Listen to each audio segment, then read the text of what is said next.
നമസ്കാരം. ഞാൻ retired group captain S Premkumar. ഇന്ന് നിങ്ങളോട് സംസാരിക്കുന്നത് സ്റ്റാൻഡേർഡ് ഓപ്പറേറ്റിംഗ് പ്രൊസീജിയേഴ്സ് എന്ന വിഷയത്തെക്കുറിച്ചാണ്. അതായത് മലയാളത്തിൽ പറയുകയാണെങ്കിൽ സാമാന്യ പ്രാവർത്തിക രീതി എന്ന് വേണമെങ്കിൽ പറയാം. ഇത് നമുക്ക് സൈന്യത്തിലും വ്യോമയാനത്തിലും വളരെ സാധാരണമായി ഉപയോഗിക്കുന്നൊരു സംഗതിയാണ്. എന്നിരുന്നാലും ഇത് ഒരുപക്ഷെ നമുക്ക് സാധാരണ ജീവിതത്തിലും ചെയ്യാൻ കഴിയണം, അത് ചെയ്യുകയും ചെയ്യണമെന്നാണ് എൻ്റെ അഭിപ്രായം. ഉദാഹരണത്തിന്, ഒരു കാറ് റീഫിൽ ചെയ്യാൻ പോകുമ്പോൾ നമ്മൾ പെട്രോൾ ബങ്കിൽ കയറിയിട്ട് പെട്രോൾ അടിക്കും.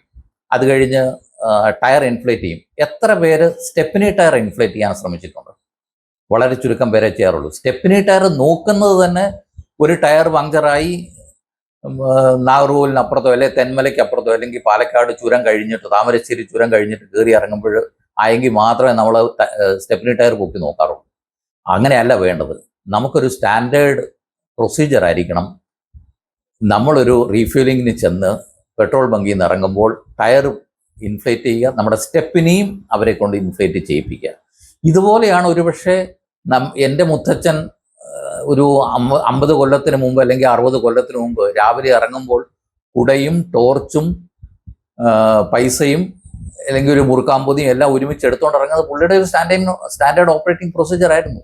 ഒരുപക്ഷെ നമ്മളിപ്പം നമ്മുടെ ജോലിക്ക് പോകുന്നവരത് ചെയ്യുന്നുണ്ട്. കിറ്റ് എടുത്തു, ലാപ്ടോപ്പ് എടുത്തു, അല്ലെങ്കിൽ ആവശ്യമുള്ള പുള്ളിയുടെ ജോലിയുമായിട്ട് ബന്ധപ്പെട്ട് എടുക്കുന്നത്. ഒരുപക്ഷെ ഈ സംഗതി നമുക്ക് നമ്മുടെ ഡേ ടു ഡേ ലൈഫിൽ എല്ലാ കാര്യങ്ങളിലും നമുക്ക് ചെയ്യാൻ പറ്റുന്നതാണ്. ഞാൻ ഒരു 40 കൊല്ലങ്ങൾക്ക് മുമ്പ് വളരെ ജൂനിയർ ഓഫീസറായിരുന്നപ്പോൾ എൻ്റെ കമാൻഡിംഗ് ഓഫീസർ എന്നെ വിളിച്ചു പറഞ്ഞു, നമുക്കൊരു മിലിറ്ററി ട്രെയിൻ മൂവ്മെൻറ്റ് നടത്തേണ്ടതുണ്ട്. നമ്മുടെ കംപ്ലീറ്റ് സ്ക്വാഡ്രൺ ബോംബെയിൽ നിന്ന് വിശാഖപട്ടണത്തിനടുത്തുള്ള ഒരു സ്ഥലത്തേക്ക് നീങ്ങണം. ഞാനിപ്പം വളരെ പരിചയക്കുറവുള്ള ഒരു ഓഫീസറായിരുന്നു. ഞാൻ അന്ന് ബോംബെ VT എന്നാണ് പറയുന്നത്, വിക്ടോറിയ ടെർമിനലിലെ അവിടുത്തെ ഒരു ആർമി ഓഫീസർ, ഒരു കേണലിനെ കാണാൻ പോയി. പുള്ളി അവിടെ ചെന്നപ്പോൾ എൻ്റെ അടുക്കൽ ഒരു കൂട്ടം ചോദ്യങ്ങൾ ചോദിച്ചു. ഇന്നത് കൊണ്ടുവന്നിട്ടുണ്ടോ? എത്ര പേരാണ് പോകുന്നത്? ആരായിരിക്കും ട്രെയിനിൻ്റെ അഡ്ജുറ്റൻ? എത്ര പേരെ ഇത് ചെയ്യണം? എത്ര ദിവസം കൊണ്ടാണ് പോകുന്നത്? എത്ര ഉയരമുള്ള വസ്തുക്കളാണ് അതിനകത്തുള്ളത്? എത്ര ലോഡുണ്ട്? ഇങ്ങനെ കുറേ കാര്യങ്ങൾ ചോദിച്ചു. ഞാൻ ആദ്യമായിട്ട് അതെല്ലാം കേട്ട് ഞെട്ടിപ്പോയി. ഞാൻ എന്തുകൊണ്ട് ഇത് ചിന്തിച്ചിട്ടാണ് പുള്ളിയുടെ ചെന്ന് പറഞ്ഞില്ല എന്നുള്ളത്. അത് എനിക്ക് വളരെ ഒരു ഐ ഓപ്പണിംഗ് ആയിട്ടുള്ള സംഗതിയായിരുന്നു. ഞാൻ തിരിച്ചു വന്നിട്ട് പുള്ളി പറഞ്ഞതനുസരിച്ച് ഉള്ള കാര്യങ്ങളെല്ലാം പ്രിപ്പയർ ചെയ്ത് ചെന്ന് കഴിഞ്ഞിട്ടും എൻ്റെ പ്രശ്നങ്ങൾ തീർന്നില്ല. വീണ്ടും ഒരു കൂട്ടം ക്വസ്റ്റ്യൻസുമായിട്ട് ഞാൻ വീണ്ടും തിരിച്ചു വന്നു. അപ്പോൾ ഈ സംഭവമാണ് എന്നെ ആദ്യമായിട്ട് സ്റ്റാൻഡേർഡ് ഓപ്പറേറ്റിംഗ് പ്രൊസീജിയർ എന്ന് പറയുന്ന സംഗതി, അതായത് സാമാന്യ പ്രാവർത്തിക രീതി എന്തിനെക്കുറിച്ചാണെങ്കിലും നമ്മൾ എഴുതി ഉണ്ടാക്കണം. ഒരുപക്ഷേ ഇത് നമ്മളൊരു കല്യാണം നടത്തുകയാണെന്നിരിക്കട്ടെ, പ്രായമുള്ള ആളാണെങ്കിൽ കൂടുതൽ പരിചയങ്ങൾ തന്നെത്താനെ ഉണ്ടാവും, അയാളുടെ ജീവിതകാലം കൊണ്ട് നേടിയെടുത്ത പരിചയം കാണും. ഇല്ലെങ്കിൽ തന്നെ ഒരു 26 വയസ്സുള്ള ഒരു ചെറുപ്പക്കാരനാണെങ്കിൽ പോലും പുള്ളിക്ക് എഴുതി ഉണ്ടാക്കാം. ഒരു കല്യാണം ഉണ്ടാക്കാൻ കല്യാണത്തിൻ്റെ ചടങ്ങുകൾ, കേറ്ററിങ്, സ്വാഗതം, പടക്കം ഉണ്ടെങ്കിൽ പടക്കം, പൂവിൻ്റെ ഇത്, ഡെക്കറേഷൻ, അങ്ങനെ പല കാര്യങ്ങളെക്കുറിച്ച് പലതായിട്ട് തരം തിരിച്ച് എങ്ങനെ ചെയ്യണമെന്നുള്ള ഒരു സംഗതി പുള്ളിക്ക് എഴുതി ഉണ്ടാക്കാൻ പറ്റും. ഇത് തന്നെ ഒരു വീടുണ്ടാക്കുമ്പോഴും ഇപ്പം പ്രോജക്റ്റ് മാനേജ്മെൻറ്റ് എന്ന് പറഞ്ഞിട്ട് ഒരു എഞ്ചിനീയറിംഗ് ശാഖ അല്ലെങ്കിൽ ഒരു മാനേജ്മെൻറ്റ് ശാഖ തന്നെയുണ്ട്, പ്രോജക്റ്റ് മാനേജ്മെൻറ്റ്. അതിന് വേണ്ടിയിട്ട് സോഫ്റ്റ്വെയറുകളുണ്ട്. മൈക്രോസോഫ്റ്റിന് പ്രോജക്റ്റ് 2000 എന്ന് പറഞ്ഞിട്ട് ആദ്യകാലം ഇറങ്ങിയതിനെ കുറിച്ച് ഞാനറിയും. അല്ലാതെ തന്നെ പ്രോജക്റ്റ് മാനേജ്മെൻറ്റ് സാപ്പിൻ്റെ ഉണ്ട്, പ്രോജക്റ്റ് മാനേജ്മെൻ്റ് ഉണ്ട്. അപ്പം എല്ലാത്തിനും ഒരു സ്റ്റാൻഡേർഡ് ഓപ്പറേറ്റിംഗ് പ്രൊസീജിയർ ഉണ്ടായിരിക്കുക എന്ന് പറയുന്നത് നമ്മുടെ ദൈനംദിന ജീവിതത്തിൽ വളരെ ഉപയോഗമുള്ള ഒരു സംഗതിയാണ്. ഞാനത് പിന്നെ വളരെ അൺഒഫീഷ്യലായിട്ടുള്ള കാര്യത്തിന് ഞാൻ ഉപയോഗിക്കുകയുണ്ടായി. അതായത് മിലിറ്ററിയിൽ ഓരോ സംഗതി ചെയ്യുന്നതിനും ഒരു സ്റ്റാൻഡേർഡ് ഓപ്പറേറ്റിംഗ് പ്രൊസീജിയർ ഉണ്ടായിരുന്നാലും ഞാൻ എൻ്റെ ഒരു യൂണിറ്റിൽ അഡ്ജുറ്റൻ്റ് ആയിരിക്കും. എൻ്റെ അടുത്ത് കമാൻഡിംഗ് ഓഫീസർ പറഞ്ഞു, നമുക്ക് സ്ക്വാഡ്രൺ ആനിവേഴ്സറി നടത്തണം.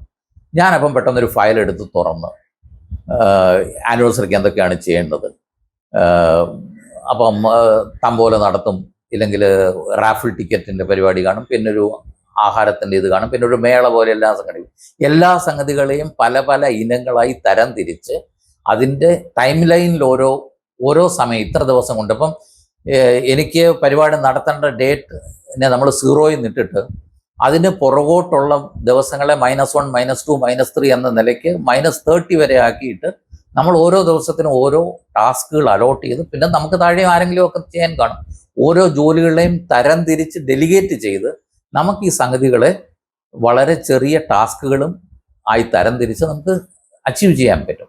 ഇതാണ് സ്റ്റാൻഡേർഡ് ഓപ്പറേറ്റിംഗ് പ്രൊസീജിയർ നമ്മൾ ഡിവൈസ് ചെയ്യാനുള്ള ഒരു ഗുണം. അപ്പം ഞാൻ ഇത് ഒരു സ്ട്രോങ് മിലിറ്ററി ഓപ്പറേറ്റിംഗ് പ്രൊസീജിയറിൽ നിന്ന് മാറിയിട്ട് ഞാനതൊരു സ്ക്വാഡ്രൺ ആനിവേഴ്സറിയുടെ ഒരു ചടങ്ങിന് വേണ്ടിയിട്ട് ഞാനത് തരംതിരിച്ച് ചെയ്യുകയുണ്ടായി.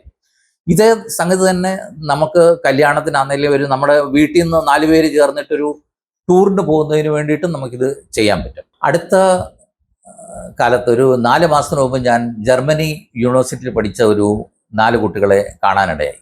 അപ്പോൾ ഞാൻ അവരോട് ചോദിച്ചു, നിങ്ങൾ മെറ്റീരിയൽ സയൻസ് പഠിക്കാൻ പോയി അല്ലെങ്കിൽ ഓഷ്യനോഗ്രാഫി പഠിക്കാൻ പോയി, ദാറ്റ് ഇസ് ഓക്കെ, പക്ഷെ നിങ്ങൾ ജർമ്മനിയിൽ പോയി അവിടുത്തെ ജീവിത രീതികളുമായി പൊരുത്തപ്പെട്ടിട്ട് തിരിച്ചു വന്നപ്പോൾ നിങ്ങൾക്ക് what is the take home എന്ന് ചോദിച്ചു.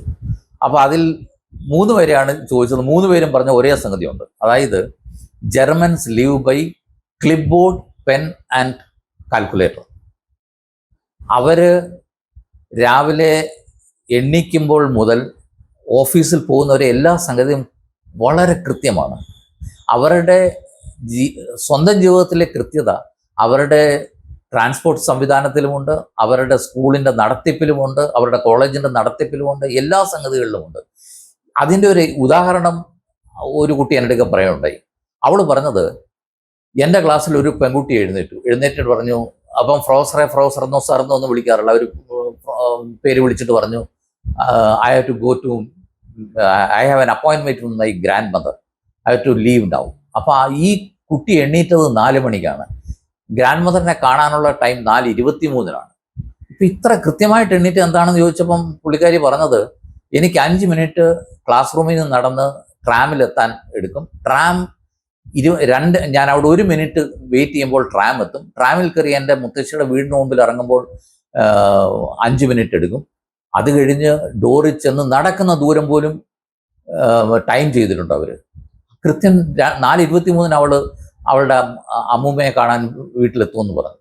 അപ്പം ഞാൻ ഇത്തിരി ജോക്കായിട്ട് പറഞ്ഞു, അപ്പോൾ അവൾ അമ്മൂമ്മയെ കിസ് ചെയ്യുമ്പോൾ അതിൻ്റെ ഫോഴ്സും കിലോ പാസ്കൽ ഇത്ര ആയിരിക്കും എന്ന് പറഞ്ഞിട്ടുണ്ടായിരിക്കുമല്ലോ എന്ന് പറഞ്ഞു. അല്ല, ഡ്യൂറേഷൻ ഇത്ര സെക്കൻഡ് ആയിരിക്കും ഉമ്മ കൊടുക്കുന്നതിന് പോലും എന്ന് പറഞ്ഞു.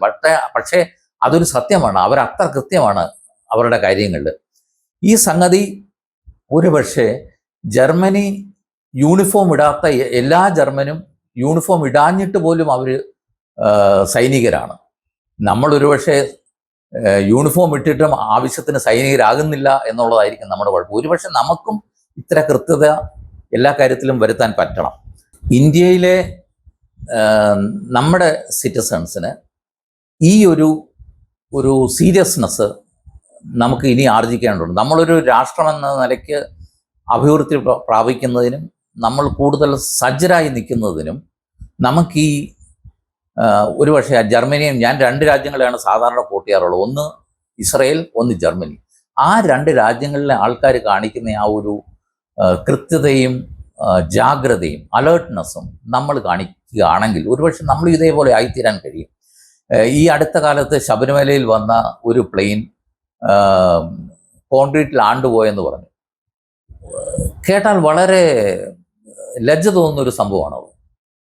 അലംഭാവവും ഉഴപ്പുമാണ് അതിൻ്റെ 2 പ്രധാന കാരണങ്ങളെന്ന് പറയാനേ എനിക്ക് തോന്നുന്നുള്ളൂ. വേറെ ഒന്നും തോന്നുന്നില്ല. അത് കുറ്റം ആരുടെയും ആയിക്കൊള്ളട്ടെ, ഈ കുറ്റം ആരുടെ ആയിരുന്നാലും എന്തായാലും ആ പ്ലെയിൻ ഓപ്പറേറ്റ് ചെയ്ത സ്ക്വാഡ്രനിൽ ഒരു കോർട്ട് ഓഫ് എൻക്വയറി നടക്കുന്നു എന്നുള്ളത് എനിക്ക് ഉറപ്പാണ്. എനിക്കറിയില്ല, പക്ഷെ ഉറപ്പായും നടക്കും. കാരണം ആരെയെങ്കിലും ഫിക്സ് ചെയ്യാതിരിക്കില്ല. എന്തുകൊണ്ട് നിങ്ങൾ റെക്ക് ചെയ്യാൻ വന്നപ്പോൾ കളക്ടറുടെ സ്റ്റാഫിനെയോ കളക്ടറിനെയോ അവിടുത്തെ എക്സിക്യൂട്ടീവ് എഞ്ചിനീയറെ കണ്ട് ക്വിക്ക് സെറ്റിംഗ് സിമെന്റ് വെച്ച് ഇത് സെറ്റ് ചെയ്തില്ല എന്ന് അവർ തീർച്ചയായും അവിടെ ചോദിക്കും.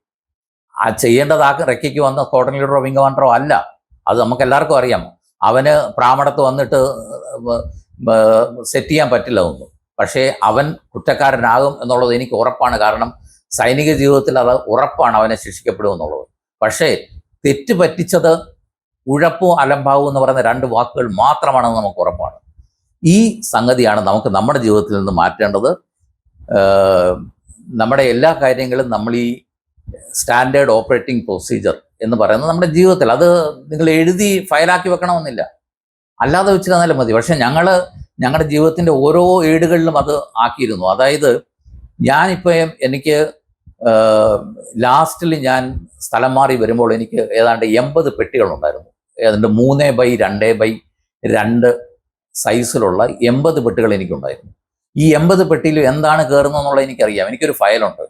Box number 1 kitchen items, box number 2 kitchen items, box number 7 library, box number 18 drawing room items. അതിനകത്ത് ഓരോ ഫയലിലും എഴുതിയിട്ടുണ്ട് ഇന്ന മൂലയ്ക്ക് ഇന്ന സാധനമാണ് ഇരിക്കുക. എൻ്റെ വീട്ടിൽ വന്ന് എൻ്റെ സുഹൃത്ത് എന്നോട് ചോദിക്കുക, നിങ്ങളുടെ കല്യാണ ആൽബം ഒന്ന് എടുത്ത് കാണണം, നമ്മൾ 20 കൊല്ലം കഴിഞ്ഞ് കാണുകയാണെന്ന് പറഞ്ഞാൽ എനിക്ക് ഫയൽ എടുത്തിട്ട് കല്യാണ ആൽബത്തിൻ്റെ ബൈബിളിയോഗ്രാഫി ഉണ്ട്, അത് വെച്ചിട്ട് കല്യാണ ആൽബം നോക്കിയാൽ എനിക്ക് ഇന്ന പെട്ടിക്കകത്ത് ഇന്ന മൂലയ്ക്ക് ഇരിപ്പുണ്ടെന്ന് എനിക്കറിയാൻ പറ്റും, എനിക്കത് എടുത്ത് കൊടുക്കാനും പറ്റും. This is something you have to bring out to your own life. ഇത് നമ്മൾ എല്ലാവരും, ഞാൻ പറയാൻ ഉദ്ദേശിക്കുന്നത് നമുക്ക് സാധാരണ ജീവിതത്തിൽ അതെങ്ങനെ നടപ്പാക്കാൻ പറ്റും എന്നുള്ളതാണ്. അങ്ങനെ നമ്മളൊരു സ്റ്റാൻഡേർഡ് ഓപ്പറേറ്റിംഗ് പ്രൊസീജിയർ എന്നുള്ളത് നമ്മുടെ ജീവിതത്തിൻ്റെ ഭാഗമാക്കണം എന്നാണ് എനിക്ക് എൻ്റെ സൈനിക ജീവിതത്തിൻ്റെ എക്സ്പീരിയൻസ് കൊണ്ട് നിങ്ങളോട് പറയാനുള്ളത്. Thank you.